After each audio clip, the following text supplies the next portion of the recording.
ეს არ ხელაცია და დღეს ჩვენ განვიხილავთ ალქიმიკოსების სადღს. როგორც ხედავთ, დაბლა Elden Ring არის ჩართული, ვითამაშებთ Elden Rings და თან განვიხილავთ ალქიმიკოსების სადღს. ესეთი ვიდეოს დადება მინდა ვცადო, ვინაიდან ვფიქრობ, რომ უკეთესი იქნება თან კონკრეტული თამაში, თან ფილოსოფიური განხილვა და ნახოთ, აბა როგორ მოგეწონებათ, შეაფასებთ თუ არა დადებითად და ასე შემდეგ. მას ასე დავიწყოთ. პირველ რიგში, რასაც ვიტყვი, ეს იქნება კონტურები, ანიმესი, უბრალოდ ფესვებს ჩავშლი და შეება ეს პირველი ნაწილიც კი იყოს მხოლოდ ამ ანიმეს განხილვის. ფესვი პირველი. მოდი დავიწყოთ პოლიტიკური ფესვით. ეს ანიმე კარგად ასახავს თუ როგორია მილიტარისტული, კონკრეტულად კი ულტრამილიტარისტული სახელმწიფოს მოწყობა, ვინაიდან ამესტრესი არის სახელმწიფო, რომელსაც მართავს ფიურერი, გერმანოიდული, ასე ვთქვათ, უნიფორმები ჩანს, კონკრეტულად კი 1900-იანი წლების, კონკრეტულად კი მეორე მსოფლიო ომის დროინდელი შეგრძნება მოაქვს ამ ფორმებს და ასევე ფიურერი, მთავარი ოფიცრები, რომ ასევე უმაღლეს პოზიციებს იკავებენ. ეს გვაფიქრებინებს, რომ ეს ანიმე ნამდვილად რაღაც უფრო დარკს და ბნელს მალავს, ვიდრე უბრალოდ საბავშვო შონენ ანიმე. გადავიდეთ მოდი მეორე ფესვზე. მეორე ფესვი არის რელიგიური. როგორც ვიცით, მთავარი ანტაგონისტები არიან ჰომუნკულები. და რატომღაც ჰომუნკულებს და ძალიან საინტერესოდ აქვთ ცოდვების სახელები. ამპარტავნების, სიხარბის, ვნების, შურის, გაუმაძღრობის, მრისხანების და სიზარმაცის ცოდვები. ხოლო არსებობს კიდე ერთი ოლფაზერს რომ ეძახიან. ის ეშმაკის ფიგურაა, ვინაიდან კათოლიკურ და მართლმადიდებლურ რელიგიებში თავი და მთავარი მიზეზი, რატომ არსებობს ცოდვა, არის ეშმაკი. მესამე, ჭეშმარიტების კარიბჭე. ძალიან საინტერესო თემა. პირველი, რა არის ჭეშმარიტების კარიბჭე? მოდი აი ამ ჭეშმარიტების კარიბჭეს დავყოფ სამ ქვეთემად. პირველი, რა არის ჭეშმარიტების კარიბჭე? შეიძლება თქვას, რომ ეს არის თვალსაწიერი იმის შესახებ, თუ რა იცის კონკრეტულმა პიროვნებამ ამა თუ იმის შესახებ. ანუ, ჭეშმარიტების კარიბჭეს, ასე ვთქვათ, გაღება და მიღწევა შეუძლებელია იმის გარეშე, თუ რაიმე არ გაწირე. ანუ, და რეალურ ცხოვრებაშიც ესეა.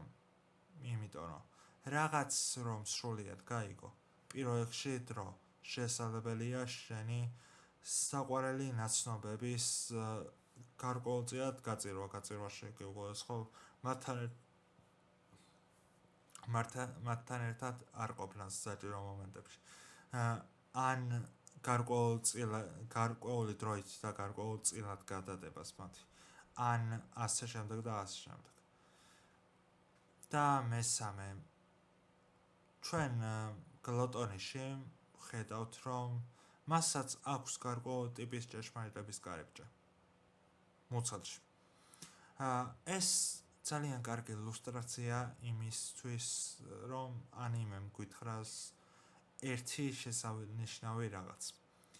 ბოროტება ყოველთვის ცდილობს ამოიღოს და დააკოპიროს სიკეთის უდიდესი შესაძლებლობა ჭეშმარიტების გარკვევა და ის სარკისებრი ეფექტის შეცვლას. მეოთხე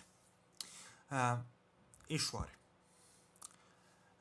იშვარი არის, ასე ვთქვათ,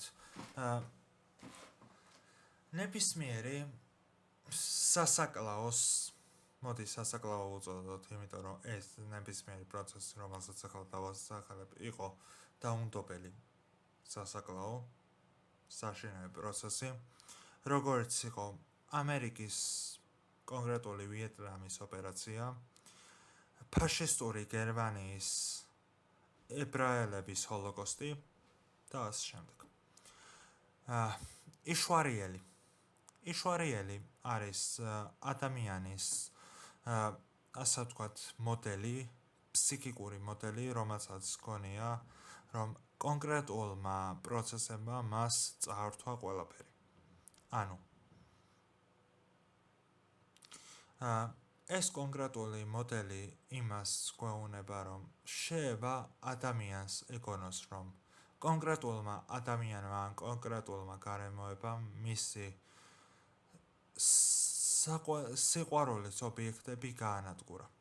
კერძოდ კი ამესტრისის სახელმწიფომ იშვარი გაანადგურა, მაგრამ სინამდვილეში ანიმე გვეუბნება, რომ ერთმა კონკრეტულმა შეფარულმა პერსონამ, კონკრეტულად კი პერსონაჟმა ენვიმ, მიიღოს სახე კონკრეტული ოფიცრის და ომი გამოიწვია.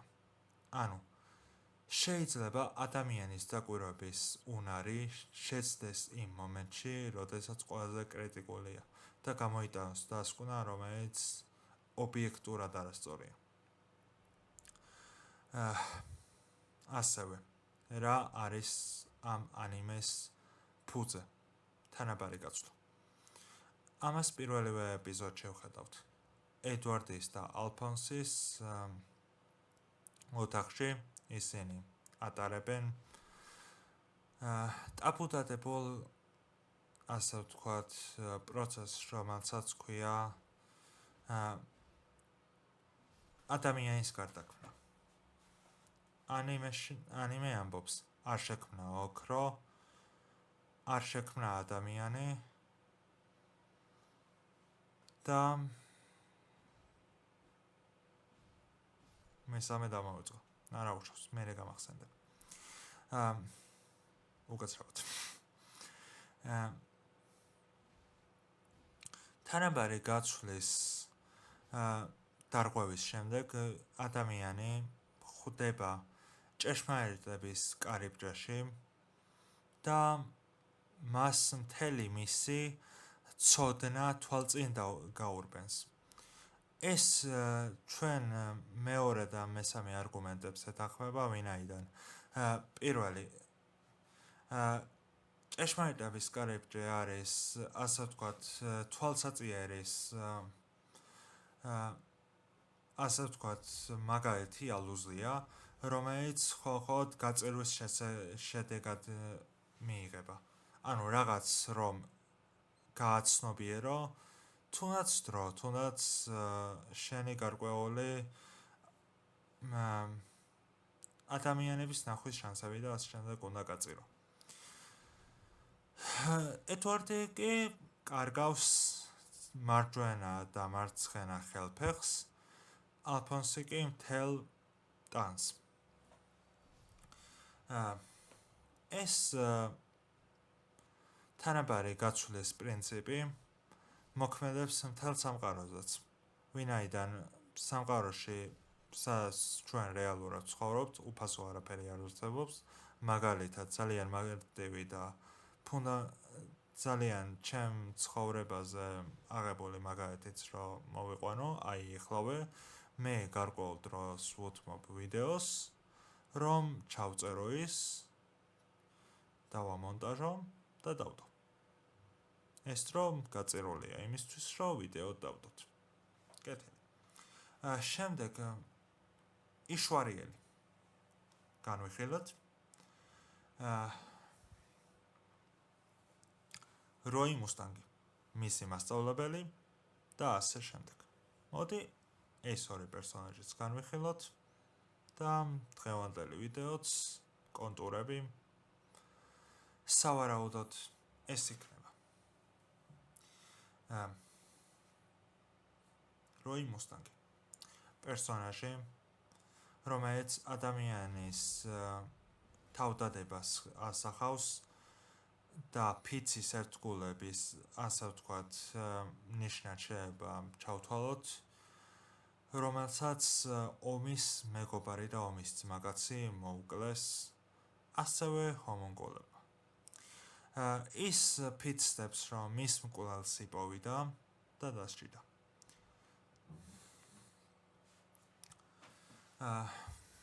როი მუსტანგი არის პერსონაჟი, რომელიც რეალურად გატეხილია.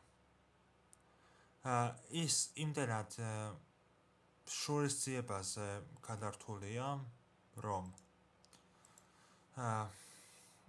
ის ივიწყებს კიდეც, რომ მას სხვა, ასე ვთქვათ, საუკეთესო ადამიანებიც გყავს ცხოვრებაში, რადგან მან შეფიცა თავის მოკლულ ძმაკაც, რომელიც თვალწინ მოუკლეს ფაქტობრივად, რომ იპოვიდა მის მკვლელს და დასჭიდა. მისი მკვლელი გამოდგა ენვი. მაგრამ როგორ მოკლა მან ენვი და როგორ, ასე ვთქვათ, გააქრო მისი სხეული, ეს ძალიან საინტერესოა. ლასტმა ერთ-ერთმა ასევე, როგორც მახსოვს, შეიძლება გარკვეულწილად არასწორად მახსოვდეს და მომიტევეთ, ლასტმა მას ასე ვთქვათ, ძალიან კრიტიკული ლასტმა არა. მოკლედ, დიახ, ახლა გამახსენდა. მას დააძალეს და ძალით გააკეთებინეს ადამიანის გარდაქმნა, რის შედეგადაც მან თვალები დაკარგა. ანიმეს ბოლო ეპიზოდია და ეპიზოდებია ეს.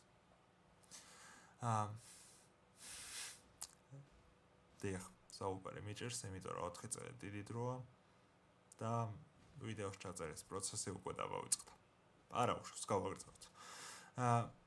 მაგრამ ის იმდენად თავდადებულია იმისთვის, რომ მისი მეგობრის მკვლელი უბრალოდ მოკლას, უბრალოდ დაუსრულოს მთელი მისი შეგნებული სიცოცხლე, რომ მისი ოსტატის და მასწავლებლის, ვინც ალქიმია ასწავლა,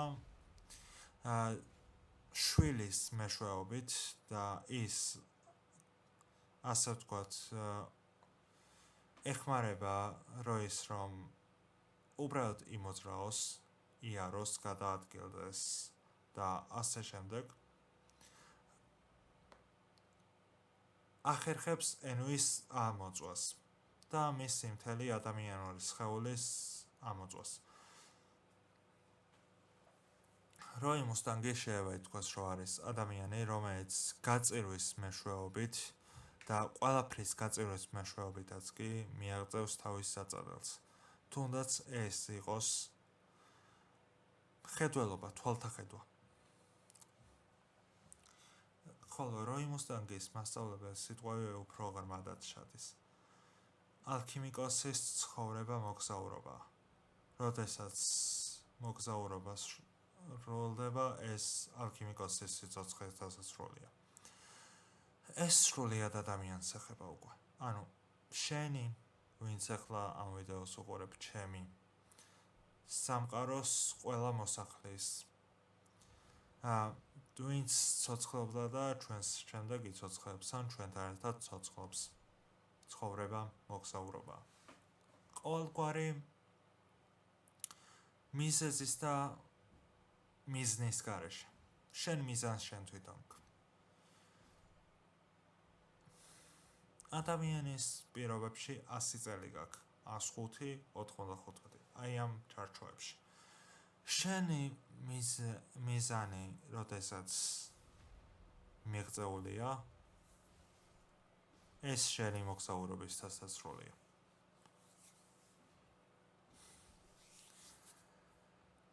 ანუ ადამიანის ცხოვრება იმდენად ლამაზი, მრავალმხრივი, იმდენად საინტერესო და ამავდროულად შეიძლება რთული იყოს, რომ ის მოგზაურობას გავს ყველა მხრივ. ყველა მხრის მოგზაურობას ერთდროულად მიდიხარ ყველგან და შეიძლება არსად. და ეს ძალიან საინტერესო პროცესია. როდესაც მოგზაურობა მთავრდება, ძიების პროცესი მთავრდება. რა თქმა უნდა, იმიტომ რომ მოგზაურობის დასასრული ნიშნავს, რომ შენ უკვე იპოვე და ასრულე. ამოწურე ის ყველა რესურსი, რომელიც შენ მოგზაურობას ასახავდა. საბოლოო ჯამში ეს ანიმე გვასწავლის იმას, თუ რა პრინციპებზე არის ადამიანი აგებული, რა არის ეგო, რა არის ადამიანის რა არის არა, როგორ უნდა გამოიყენოს საკონტროლოს და ასე შემდეგ გაუძღვეს ადამიანი თავის ეგოს, ვინაიდან ეგო თავისთავად ბოროტი არ არის, ეგო კარგი საშუალება იმისთვის, რომ რაიმე კარგი გააკეთო, რაიმე ისეთი გააკეთო, რომ ასე ვთქვათ, ჩენი სახელი კეთილი მეთოდით დატოვო და ასევე იმასაც გვასწავლის, რომ ჩქარევი, ძალიან ნაადრევი და გაუაზრებელი მოქმედებები ტკივილს და საფასურს იწვევს. და ასევე იმას, რომ ტკივილის გამოწვევა ზედმეტად მარტივია, მაგრამ მისი აღმოფხვრა ზედმეტად რთული.